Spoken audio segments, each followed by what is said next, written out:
Alright, welcome. If you're new to the channel, my name's Elliott and you're watching Rickety Ski Reviews. Today we're going to be talking about all mountain skis. This video came across my feed by Newschoolers. I'm not super familiar with Newschoolers. I know that they're kind of freestyle, free ride adjacent, but I couldn't tell you much more than that. But after the death of Curated, we gotta find something new to react to. I watched a little bit, I skipped around to see what skis these people chose, but other than that, this is my live reaction, so this will be completely fresh. I will say I was surprised by the skis on this list. As you will see, they were pretty shocking to me, like just skis that I have tried and some of them that I haven't.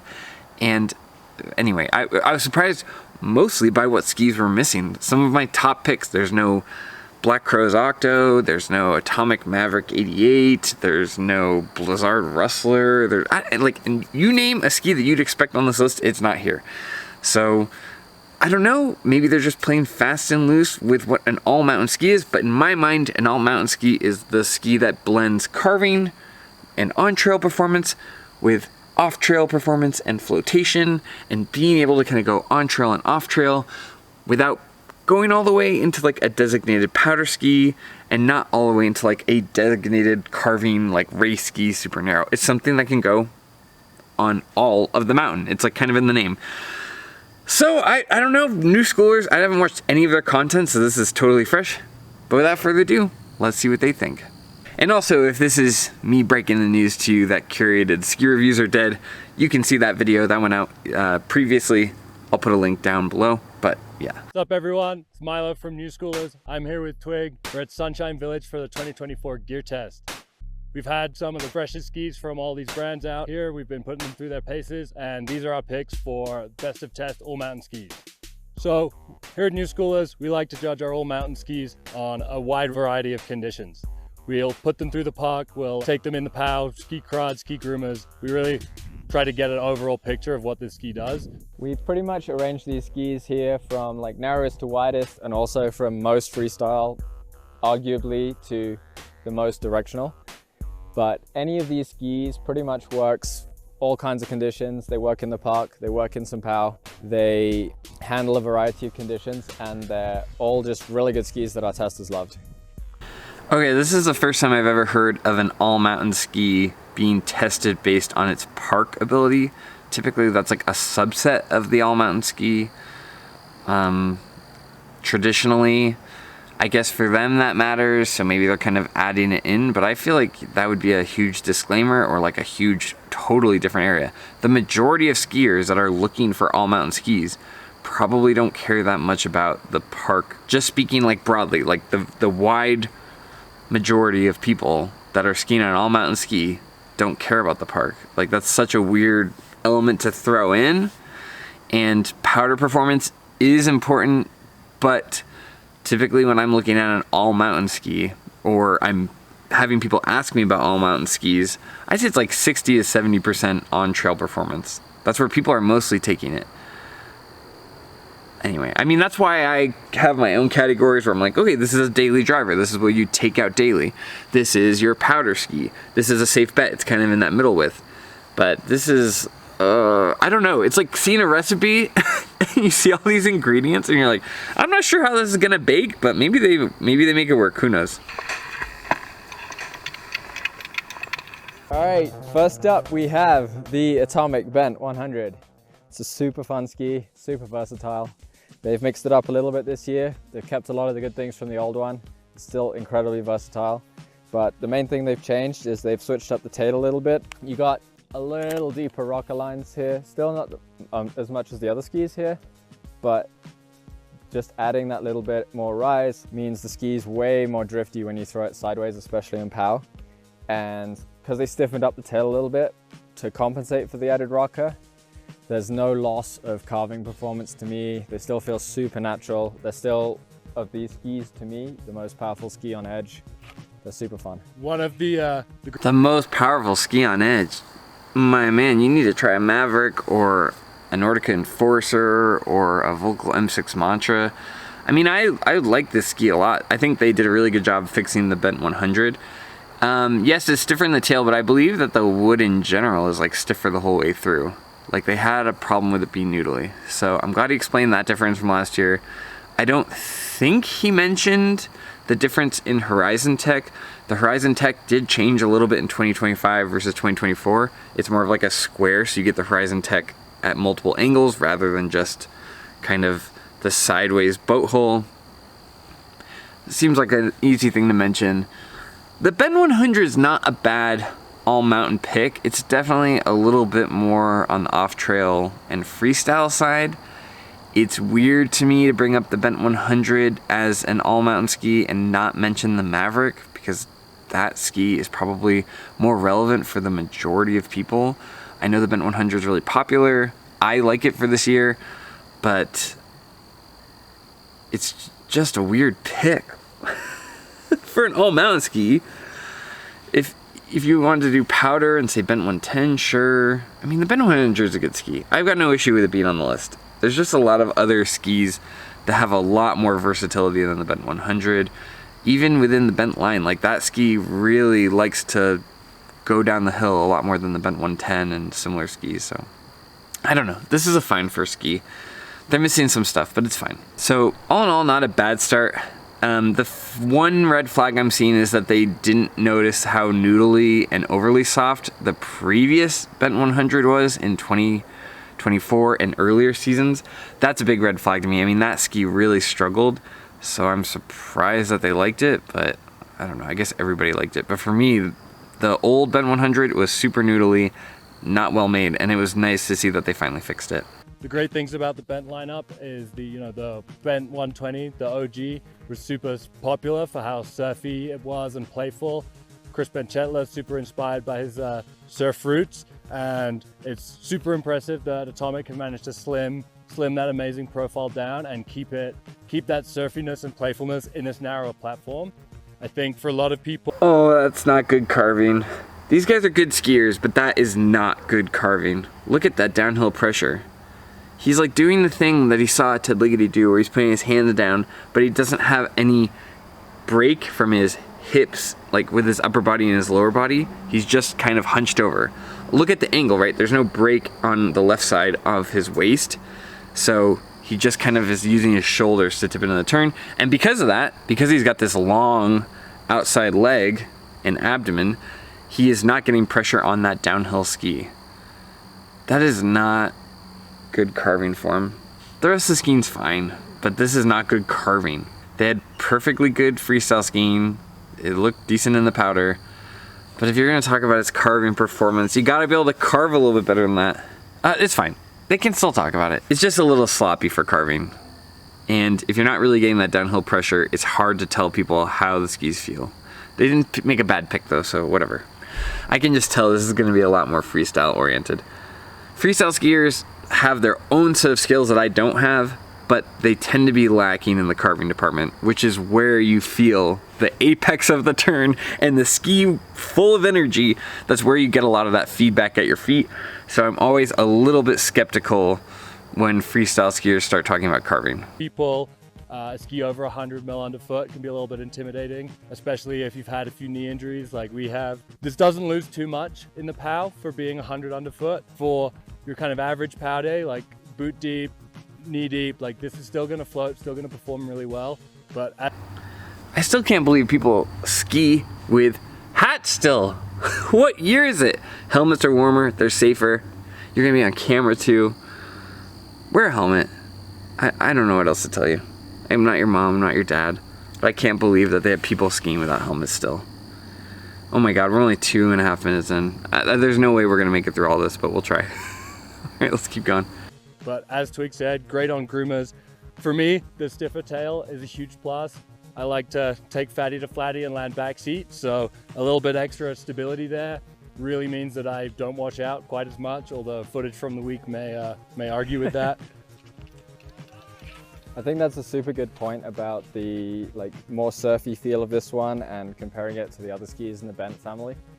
Because I feel like with the old Bent, there was kind of a missing piece. The 110 and the 120 felt pretty similar, and then the 100 and the 99 felt pretty similar, but between the 100 and the 110, they were completely different skis. And now this one kind of sits more in the middle. It's a little bit looser.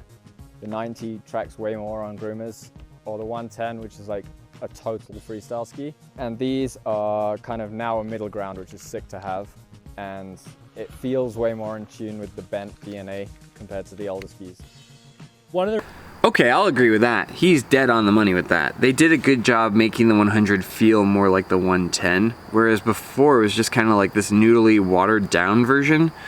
The changes they made in the bent 100, he's absolutely on the money with. That's a very good assessment. Okay. One of the reasons we picked this for our first best of test all mountain ski is our test of feedback was positive across the board. We've had people take this into the back falls, into the dive, jumping off cliffs, hitting pillows, but we've also had people, you know, doing fours on, doing crazy spins and shit like that in the park. And I think, you know, we've got such a wide variety of testers here, which is one of the things that is so good about this week.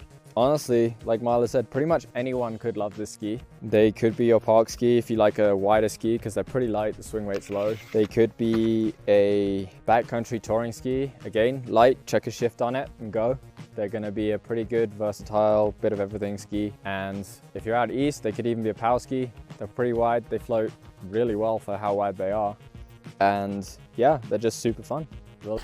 This ski could be for anyone, no shot. There's no way. I mean, it's good for a lot of people, but like a QST 92 is something I could recommend for a lot of people. A Wrestler 10. The bent 100 is a nice ski, but it's not like a super safe bet like they're talking about. An East Coast powder ski, oh, maybe actually. Touring, you could do it. I don't know why you would want to. It's on the heavier side. I'm not a big touring guy, but I would imagine like I would rather have a Backland 102 if you're gonna go with that, because it's more maneuverable, more forgiving, lighter. I mean, and it has the same horizon tech. There are a lot better options. They're actually kind of pointing out weirdly a big weakness of a ski. When it tries to do too much, it can have some weaknesses. But this is a decent ski. They're just maybe overselling it a little bit. Really enjoy them. I think most people will enjoy them. It wasn't a ski I came into the test looking forward to loving, but it turns out I guess I am a bent 100 skier.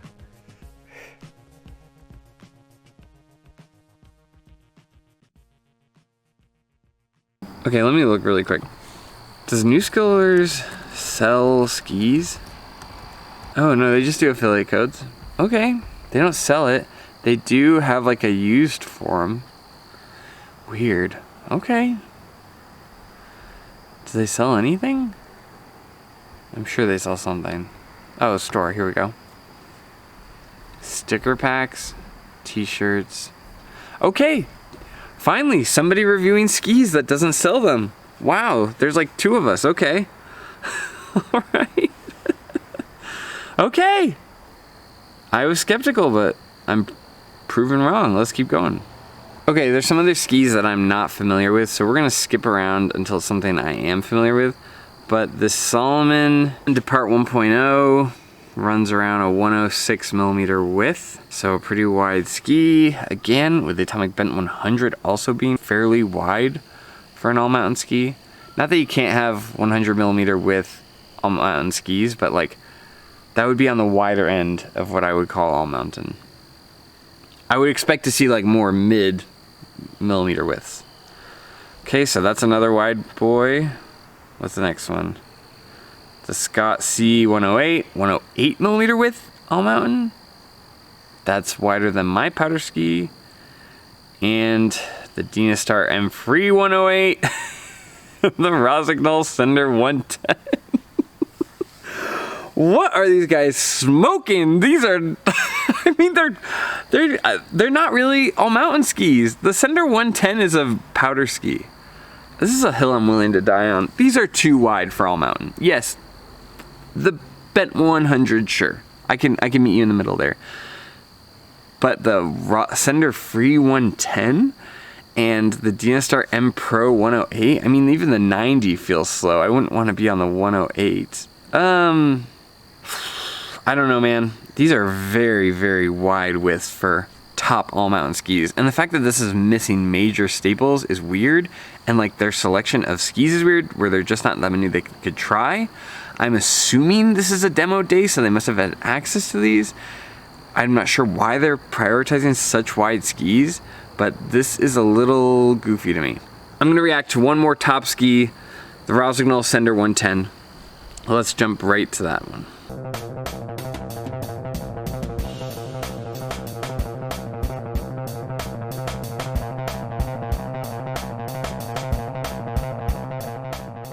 Last but definitely not least on the list of best of test all mountain skis is the Rossi Sender 110. If you haven't seen lots of the M3 108, you've certainly seen lots of this at your local hill. This ski has been loved by pretty much everyone since the day it came out. We've seen Parker White and Jonah Williams shredding park on them, but you know, Logan Pahoda and those guys all ripping in the backcountry on them too. This ski really blew me away last year at the test. Again, it was one of those skis that you just jump on and it feels right. Oh my God, okay, I'm not gonna critique much more carving, but see how the skis are flapping like that? That's because there's no downhill ski pressure. So half of the weight is on the inside ski, half of it's on the outside ski, but there's no real strong downhill pressure. So when you don't trust your downhill ski like that, it makes everything flap around. Yeah, I mean, this is the other ski that I skied on, the Sender 110 Free. I did like it a lot. The like turns felt smooth and easy.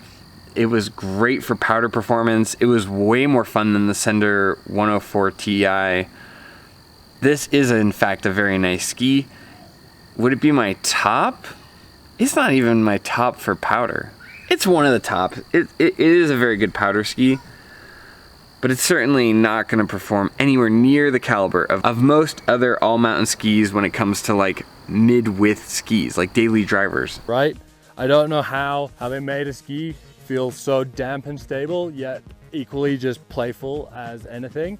That combo is kind of a unicorn in skis, and I think they really nailed it with this one. Just truly fun, truly versatile. 110 underfoot is a really great width for all your skiing needs, really. I don't really think you need wider than that for power skiing. You can, but it's not a necessity. And yeah, with this ski, you can really go anywhere. Okay, that's a pretty base take. Like finally we're meeting in the middle here. Yeah, I agree. You don't need wider than a 110 for most powder days. You'd have to be like cat skiing to need those really big 120 skis. And they are fairly damp. He's right there. They have a nice like massaged, smooth carving feel, and they do great on powder. That being said though, like I would not want to spend a ton of laps on groomed runs on these. They felt good, they were fine, but 110 is very wide to spend every single day on the groomed runs. Oh, like it's a good powder ski, just save it for that. And then it can like get you on the cat track, build up speed, and then get into the powder when you need it.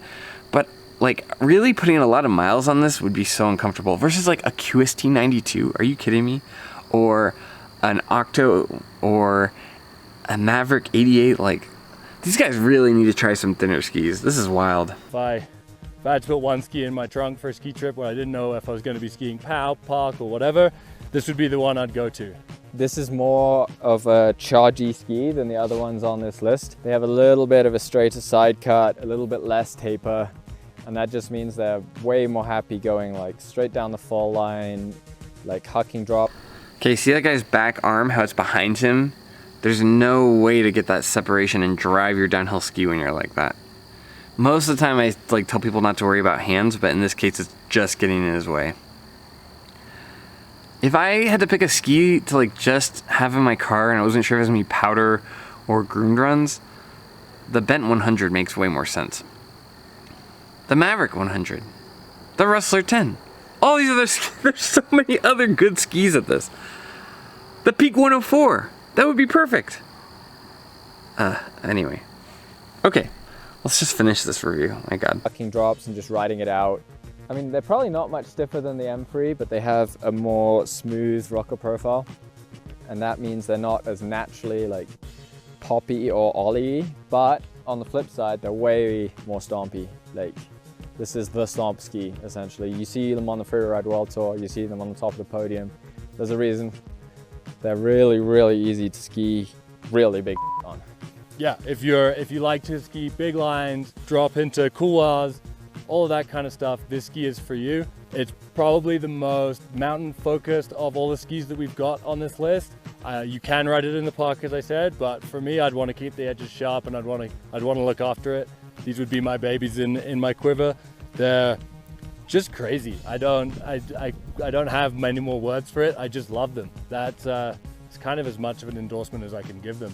For sure. For how stompy these are and for how big you can go on them, they're also remarkably easy to ski. Like, it's not most big mountain skis, and I would probably just about call these a big mountain ski. Yep, they've got all mountain chops, but you can go pretty much as big as anyone's willing to go on these. And yeah, for that kind of ski, there's nothing easier to ski out there. They're still pretty light. You can definitely still spin them. They definitely got some freestyle DNA. Like Milo said, you have them a little bit shorter especially, you can definitely ski them in the park. You could butter them, but at the end of the day, for what they're primarily designed to do, which is go pretty fast and stomp hard, they're pretty perfect, and they remain easy enough and accessible even with that, which is actually crazy impressive. I mean, there's some other skis out there. Like, you could say a Draco Freebird, the Atris in a different way has some cool features. I don't know. They're right though. I mean, their assessment on it is totally what I felt. I really like how smooth the flex is when you're building pressure. They're nice and wide. They're very, like, just smooth, buttery smooth feeling skis. But this is an all mountain video. I feel like I'm taking crazy pills here. This is a powder ski, right? What am I missing here? Does all mountain just get a lot of clicks? I don't understand this rationale. These guys really need to try some more narrow skis, especially like given their carving. They would really benefit from a narrow ski. Their carving's not bad, like they've got some really good things going on, but like, man, if they tried, I don't know, I don't even know where to begin with that, but like, could you imagine them on a Vocal Kendo or a Black Crow's Octo or any of these other skis? Like, I just feel like it would open up a whole new world to them of carving if they were just willing to go a little bit more narrow. Anyway, it's a lost cause, but okay, let's finish this up.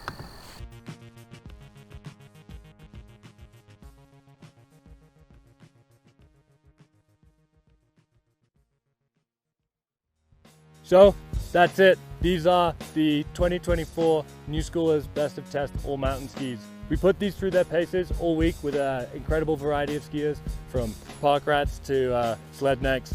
We've got everything here, and I really think that this collection of skis has something for everyone. They all, in their own way, can ski every bit of the mountain really well, but hopefully what we've said has kind of separated them a little bit. You can you know, rank your priorities, see what you really want to get out of your days on the hill, and use this information to make an informed choice about all of these skis. You can't go wrong with any of them, but you know, pick the one that fits your style, or you know, the kind of skiing you're looking to do, and you can't go wrong. Okay, this wasn't bad. You know what I mean? This wasn't curated bad. This was a little misguided. Like, they just out the gate were way too wide for what the average person would want for an all mountain ski. But their insights weren't bad. Like, all the skis that I tried, most of what they said lined up. They missed a couple things about the Atomic. I can't imagine a Dynastar on there. There's so many skis that, like, I can't believe that they would have tested and missed out on. I can't believe there's not an Atris on this list. I don't know, they just seem misguided on what all mountain is and what the majority of people who are buying an all mountain ski are actually looking for. Let's read the comments. Matthew Reed says all major brands, which means that, yeah, it's missing a bunch. Next one, where is the Blizzard Rustler? Next person says, sorry to tell you guys, but all the skis are simply freestyle park skis and definitely no all mountain skis, but okay, that's only my opinion. I mean, some of these tiptoe into the all mountain area, but they really are misguided in like what they think most people are looking for when they want to know about all mountain skis. This is a wild list of wildly too wide skis. Oh, I said widely twice. Most of these are fine for powder skis. Most of these are even, like, the Bent 100 is pretty fun in the woods and decent on the groomers. But I don't know what you guys are thinking with this list. You're missing a ton of staples of really good daily driver, all mountain, safe bet skis. So I'd say the Insight was good. Thumbs up for that. Thumbs down for the selection and widths. And we gotta walk people down. We can't be daily driving Sender 110 frees. That's just absurd. Overall, I give it like a half thumbs up, just because I feel like their insight on the skis was really positive, but the selection was wild. So anyway, if you like this review, I will put links down below for the Atomic Bent 100 and for the Sender 110 free, or any of the other skis that you want to buy. If you use those links, it'll track you, and then it'll basically support the channel financially without you having to spend any extra money. If you like this kind of content, please consider liking and subscribing. That's a free way to support the channel. You can also become a member, which, you know, helps kind of keep the lights on here. But as always, just more than anything, thanks for being here. Thanks for taking the time to watch my videos. It means a ton to me. I hope you enjoyed it. And as always, I'll see you in the next one. See ya.